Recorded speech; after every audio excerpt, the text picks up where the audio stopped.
prayer music, calypso music. If I knew how to rap, I might do that, but I don't. So we'll just do a little acoustic rock for you.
Oh my goodness, I love life.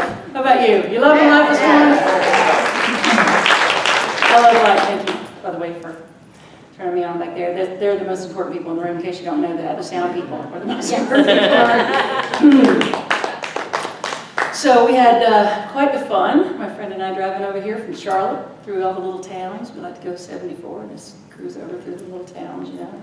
Laurinburg and Wadesboro and Hamlet and whatever else passing along. Made me think of growing up in the country. I grew up in the country, I started to say a town, earlier in the first service. But it wasn't really a town. It was a little place out in the country called Thurmond, North Carolina. About 5 minutes from Elkin, North Carolina, and people in Elkin have never heard of it. Out in the country, our favorite things to do, ride horses, go swimming at the beech tree, which was a big beech tree on the side of the river with a big rope. Hey, y'all, watch this, was said many times. Always good. And the other thing we love to do is shoot guns and archery. So my brother and I, we would go out in the backyard. I believe it was him that got this archery set. It belonged to somebody, but we would go out there. One of us, there's a lot of kids in the family, so whoever owned it, I don't know, but we would go out and we would play with this archery set. And we learned the technique. We learned that if you set your sight and you pulled it back just right and delivered it with the right technique, it was going to hit the mark every time without fail. So speaking of, hey, y'all, watch this, we thought it'd be good just close our eyes, see how good we could do it. But the point is, we actually could do it. If we set our sight first, use the proper technique, it would hit the target.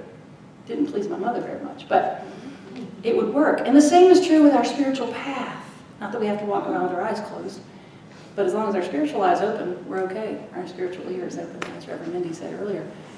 The point is, it's our job to set the mark. It's our job to set the intention, set the course, use whatever analogy you want, but to have your intention on the goal that you want. And then trust the process of life, because there is a process. It's not our job to figure out the details of life. That's God's job. There is this universal energy moving through all of life, connecting us to each other and to everything. We are never separate from it. It is always pulling us forward into more and more and more expressions of good.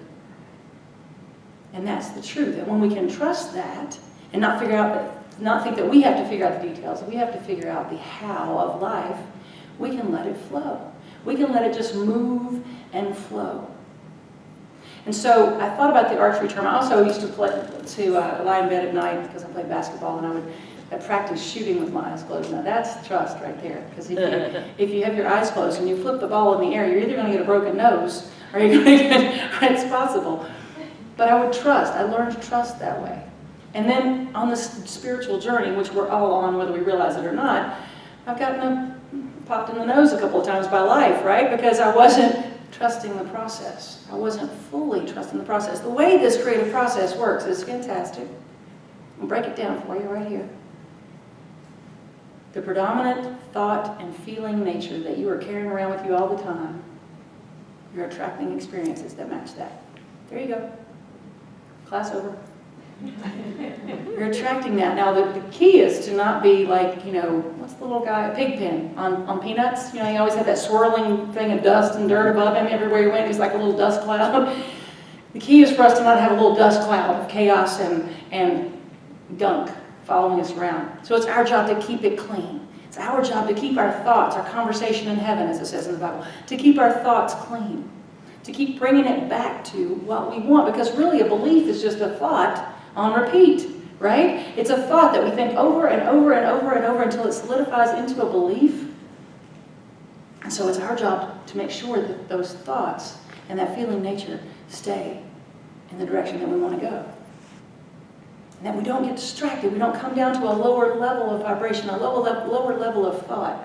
That we stay true to our great work to do in this lifetime. And it's not something that's elusive and hard to figure out. Our great work in this lifetime is to give and receive love, to be kind, and to be our authentic self.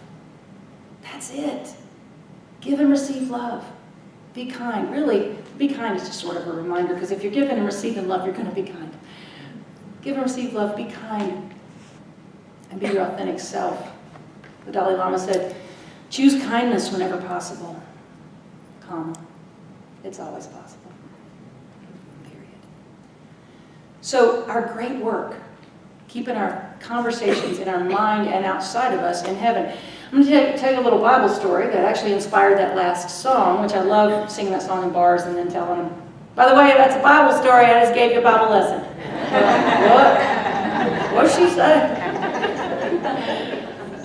Nehemiah was inspired and charged with the job of rebuilding the wall of Jerusalem.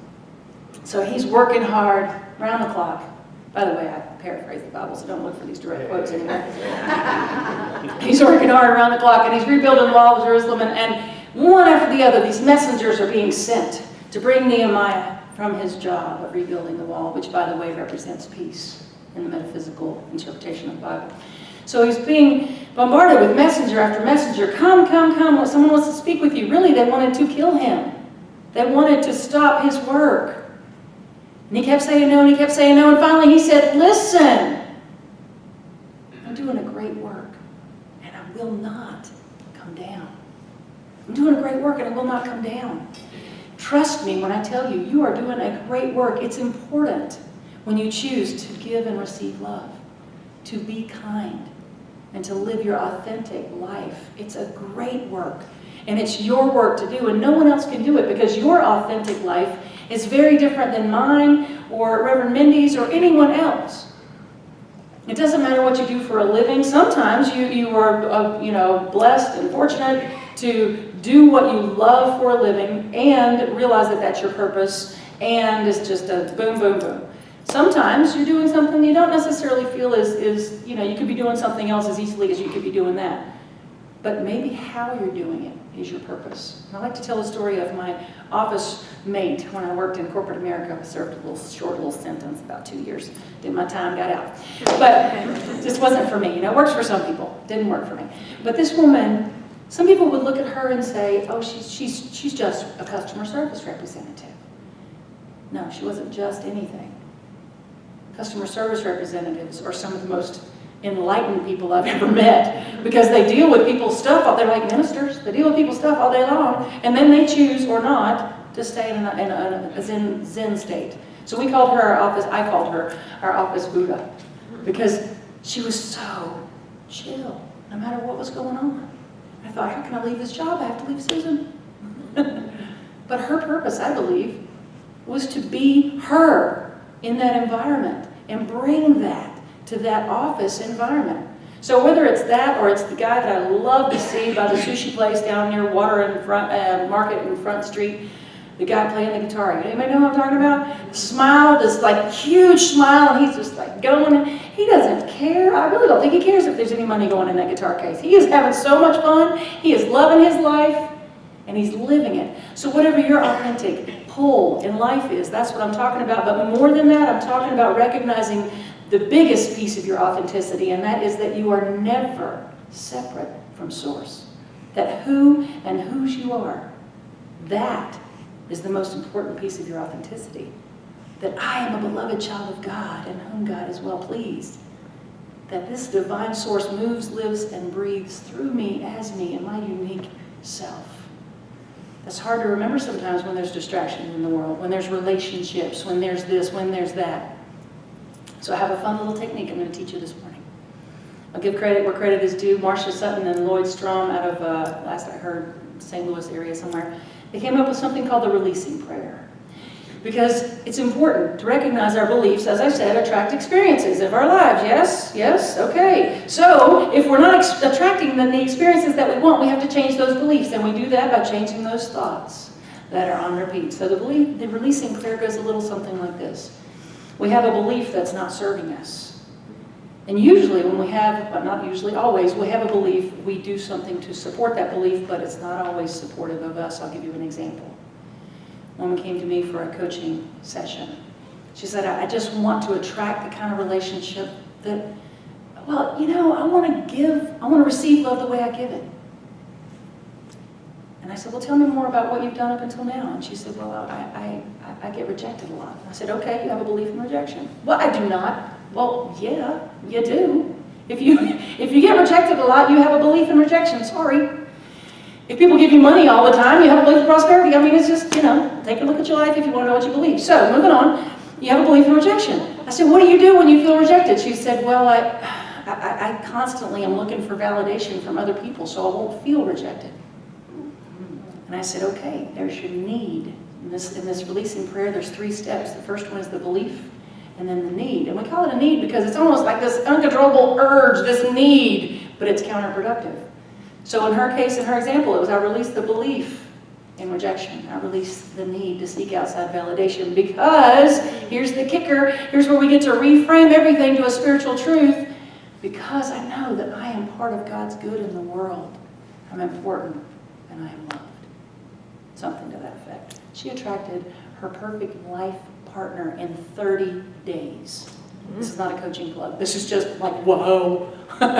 This is a you plug. We can all do this. This is the creative nature of the universe, right? So I would like for us to do this together, because guess what? I don't care who you have or plan to vote for on Tuesday. I mean, I kind of do care a lot, but I'm not going to talk about that because this is not the right environment for that. But the point is, regardless of who you plan to vote for, we have, I would wager a guess that almost everyone here has experienced judgment and or fear over this election. Am I right?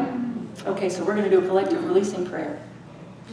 I release the belief in chaos. I release the belief in chaos. I release the need to judge or be in fear. I release the need to judge or be in fear. Because I'm grateful to know that God is working the details out for my good. God is working the details out for my good. Doesn't that feel better than watching that ad that you don't like and going,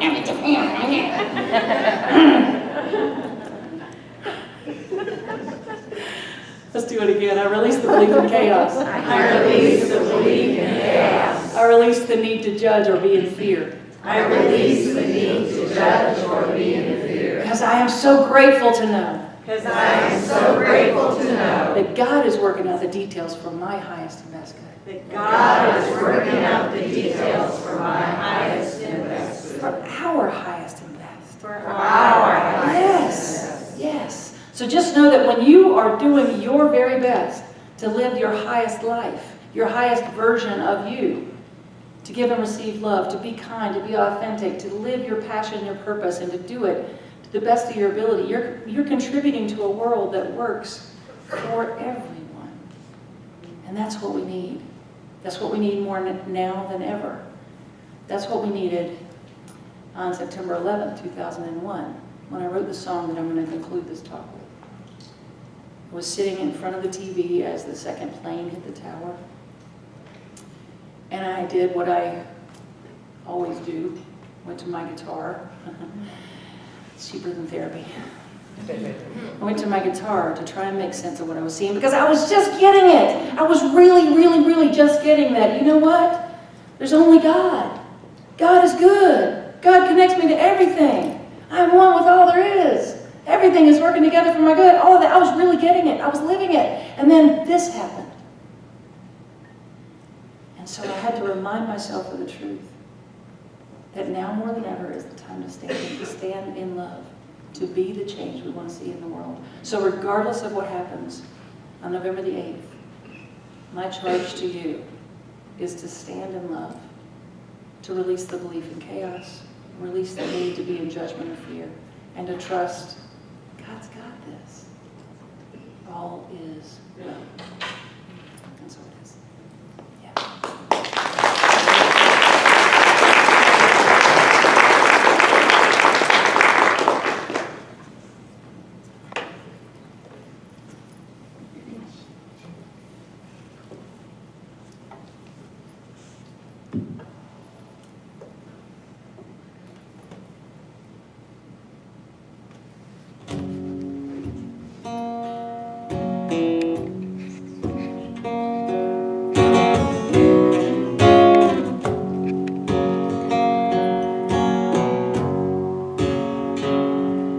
There's a place we can go to, whatever race or creed, a place we can go to, together you and me, a place we can go to stand in unity, hand in hand together, for all the world to see, and this is love. That place is love. That place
toward the carelessness of giving hate a gun. So I stand in love. I stand in love. I stand in love. In the consciousness of my heart. Stand in love. Sing it with me if you choose. We stand in love. We stand in love. We stand in love. In the consciousness of our hearts, in the consciousness of our hearts, in the consciousness of our hearts, in the consciousness of our hearts,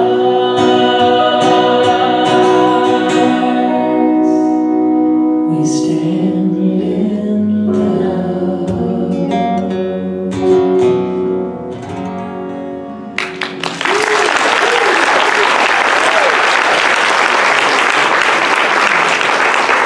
Thank you so much. So I encourage you right now in this moment as we move into meditation to take a deep breath. Yeah. Let's anchor these words that have been spoken, these words that have been sung. Let's anchor this message of oneness, this message of trusting the divine moving through all of life. Let's anchor this as we allow the light and the love that we are to emanate from us, connecting with the energy to the right and the left, the front and the back. It's already connected. We're already swimming in energy soup right here. So let us allow this energy that we are to be a visual of golden light, filling this room, moving beyond this room, bathing this city, moving out beyond Wilmington, absolving everything unlike love in its path. And as you continue to just breathe consciously, feeling the feeling of love, see it wash over this world.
there is no greater gift of love,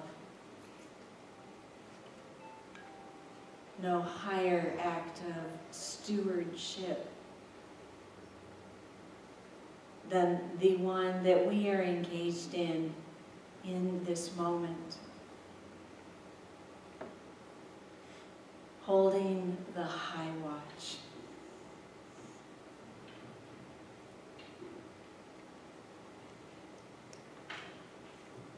Being the generators of harmony.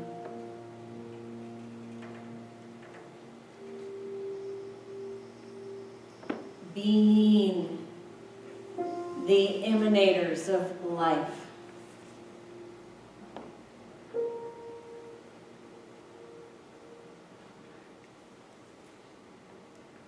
Being the conscious placeholders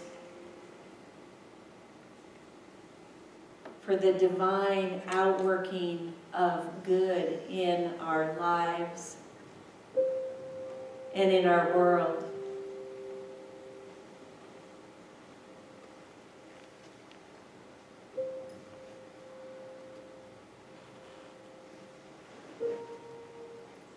And it is from this foundation that we have co-created today a vibrant collective consciousness.